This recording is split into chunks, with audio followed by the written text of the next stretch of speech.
To take a look at our YouTube channel's analytics from YouTube Studio, we're just going to click on the Analytics link on the left side of the page.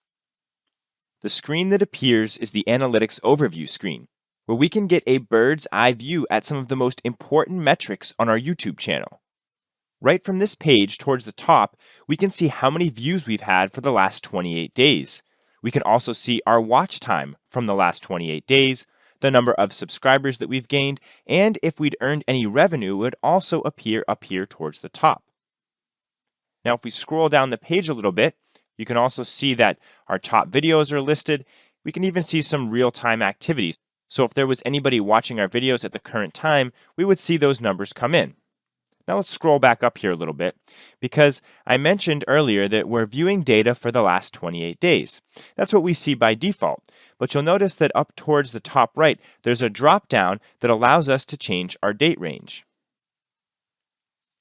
So instead of viewing data for the last 28 days, we could view data for the entire lifetime of our YouTube channel, just this week, last week, or really any range we want, because at the very bottom, we can choose a custom date range to view data from. Now, we're looking at the account that we've set up during this course, and we don't have much data in here right now. But in a minute, I'm going to bring you over to one of my live accounts where we have a lot of data so that we can see what it looks like with a fully fledged YouTube channel. First, however, I'd like to mention that on the top of this analytics screen, there are 4 different tabs.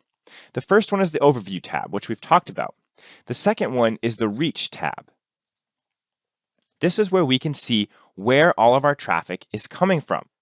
So we can see some important metrics at the top, like our impressions and views. But if we scroll down a little bit, we can see our traffic sources. So we can see if people are coming from YouTube search or if they're coming from someplace else on YouTube. So as you start to get more videos uploaded and your data really starts to roll in, you might be able to identify where your most important traffic sources are so you can really focus on them. Now the next tab is the Engagement tab. And this is where we can see how people are engaging with elements of our videos. So we can see if our playlists are getting watched, if people are clicking on our cards that we've put in our videos, on our end screen, all that sort of thing. So this is where you can see all of your engagement statistics. And then the last tab is the Audience tab, and this is where we can gain some demographic information about our audience. Now we do need to have enough data in here for it to show up, but you'll notice that we would be able to see potentially the gender of our audience, the countries that they're coming from, and the age of our viewers.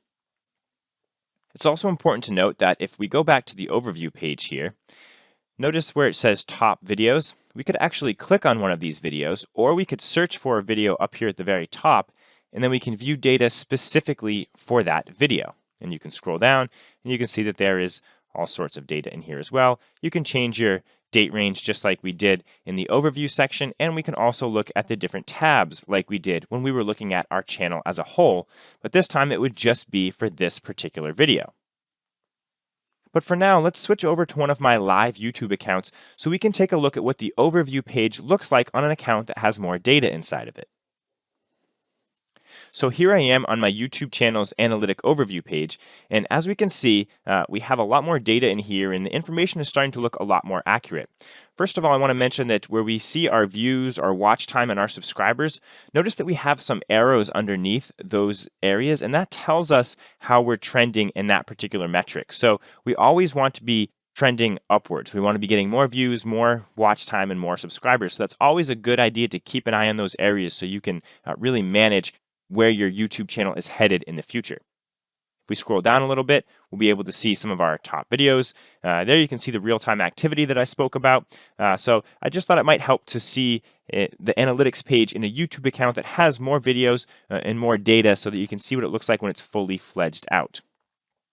Remember, once you upload content to your YouTube channel, come on over here to the Analytics Overview section and try to gauge which content is most successful. You can figure out why it's being most successful so that you can try and reproduce that in the future on your YouTube channel.